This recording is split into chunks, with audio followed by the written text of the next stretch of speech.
Welcome back to another video for Alex's Flying Club, and this is going to be another Rise of Flight video. I actually recorded this one maybe a week or two ago, and I just haven't had a chance to do a commentary for it and put it on YouTube. But this will be a mission, an online mission, where I go over the trenches and find an unidentified plane, which I get closer to and realize that it's a friendly bomber. So I turn this mission into an escort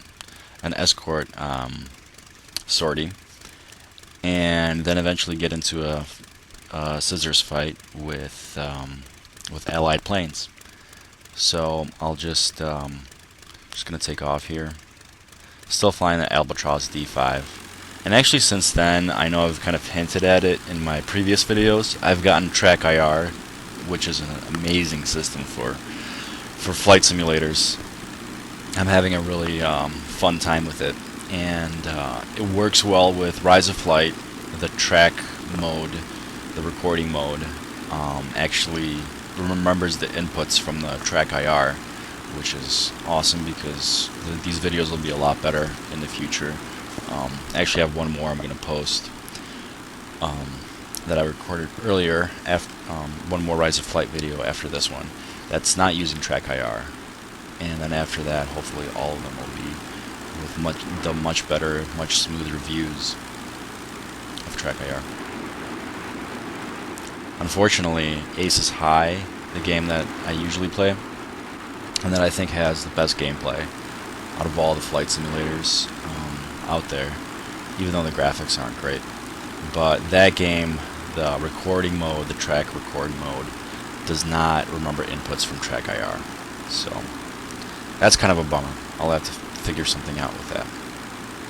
But here I've taken off in my Albatros, and I'm gonna cut the video here and start again when we're over the trenches.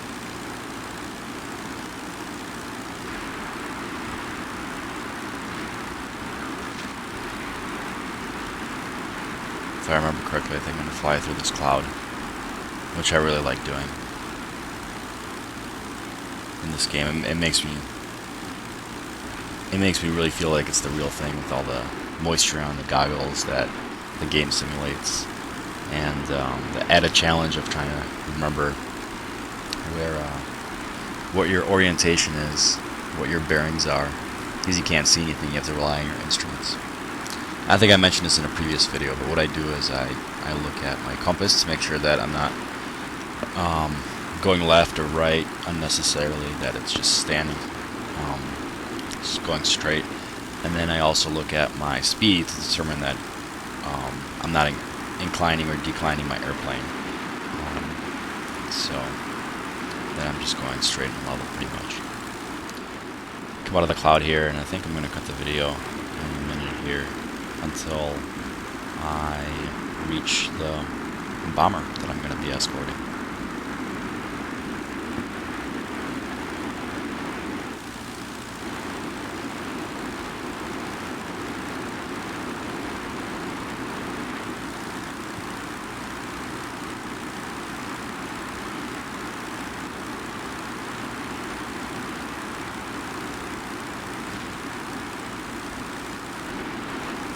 It took me a while to catch up to him here, and he's over the Allied lines now in their territory, going on a mission, and I'm going to send up a flare just to let him know I'm friendly. I don't really know the etiquette in this game for doing that kind of a notification, but I think I shoot out a green or white flare. Hope that didn't scare him.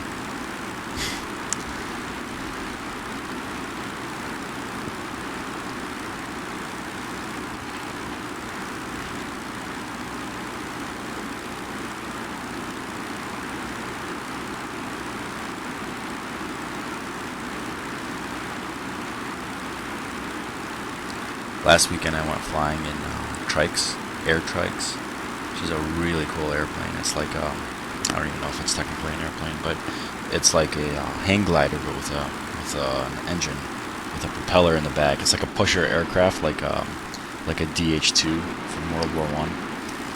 and those things are so fun to fly. I mean, I was just thinking about Rise of Flight and about all the World War I aviators that had to fly in open cockpit airplanes, and it was just a thrill. You know, you look down, you see the ground 2,000 feet below you, and I think if I had the means, I would definitely take lessons and get me one of those air trikes. And I really should have borrowed a GoPro from somewhere and actually taped that flight. But it was really a great time. I went out of a small airport in Illinois, and it was just a beautiful day in kind of like a rural countryside area. And yeah, it was a lot of fun. I think I'll post a link at the bottom of this video to a YouTube film of flying a trike from this airport that was shot by the company that I went through, and it's just amazing. You read memoirs of flyers from World War I, and a lot, they went into the air service for various different reasons. Some went in because they wanted to get away from the trenches. They just hated living in the mud with the rats. And the aviators in World War I had a relatively much better accommodations. They lived in huts, but they had good meals. They had an officer's mess. They had entertainment. They had good wine, good champagne. They were in France, and they kind of got first dibs on that stuff. And others went into the air service because they really wanted to fly. They just loved flight. So you read, accounts of, them just going for joyrides in these aircraft when they didn't have to fight in them, and they're just loving it. Yates, the author of Winged Victory, has a few passages like that, where he's just flying low on the ground and buzzing buildings and buzzing, people watching him, and he's just having a great time. And then others went into the air service because they loved to hunt, and that's the most famous example of that is Manfred von Richthofen, the Red Baron. He thought of flying as another hunt. He would collect trophies from his victims, parts of their airplanes, their machine guns, put them up on a wall, just like a hunter would. Bring back antlers with him from the animals that he's killed.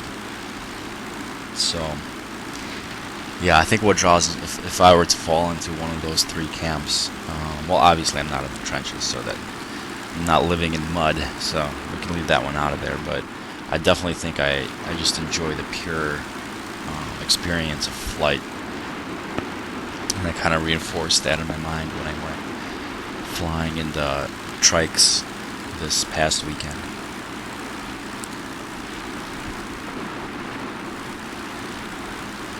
So as you can see, I've just been following this bomber, for better or worse. I think at one point in the chat section, which you can't see here, but he wrote, come a little closer and I'll give you a piece of chocolate cake. He thought I was going to crash into his aircraft, perhaps, but I didn't. I think I'm going to just stop the narration at this point and pick it up when we get to the enemy, and I'll just let you enjoy the flight for a while, and then I'll be back in a minute.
So at this point you saw that there was an airplane following us, and I was actually clued into this by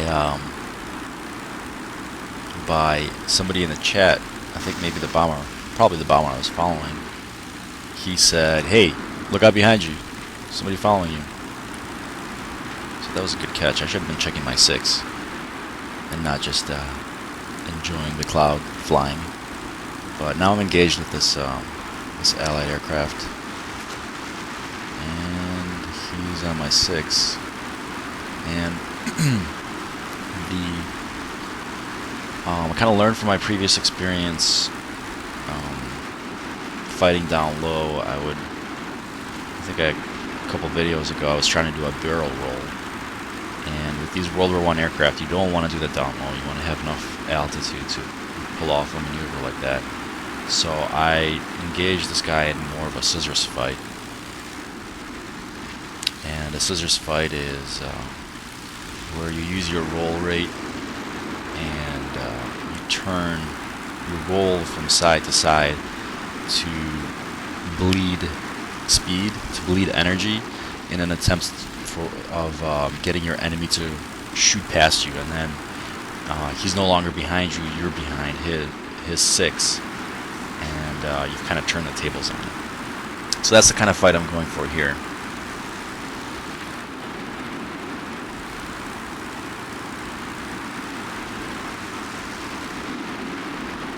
See, I rolled, went the other way, rolling again.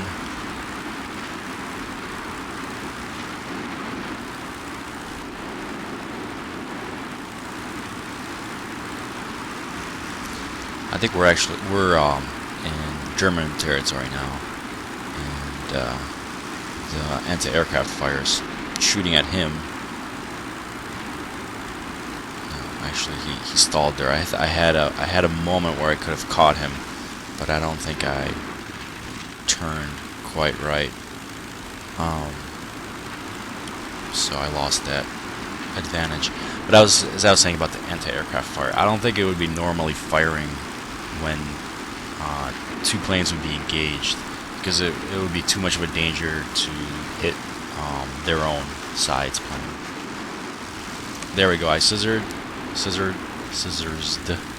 That's not right. I did a scissors maneuver and forced it to overshoot.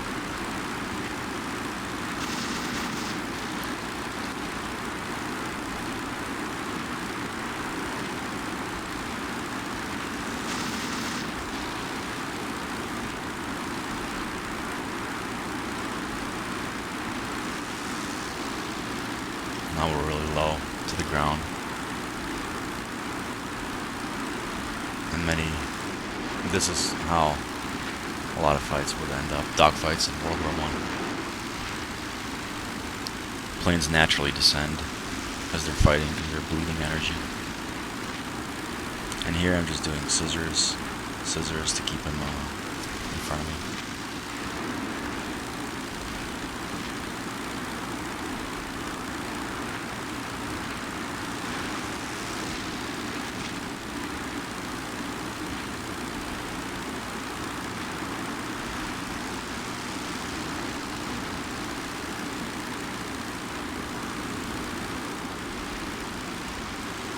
And yeah, I think he's already hit my engine. I might have just not noticed that in this playback, but I think my engine's been leaking something for a while now.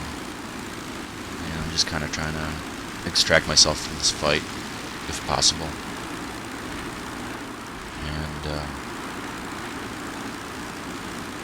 still keeping the pressure on him.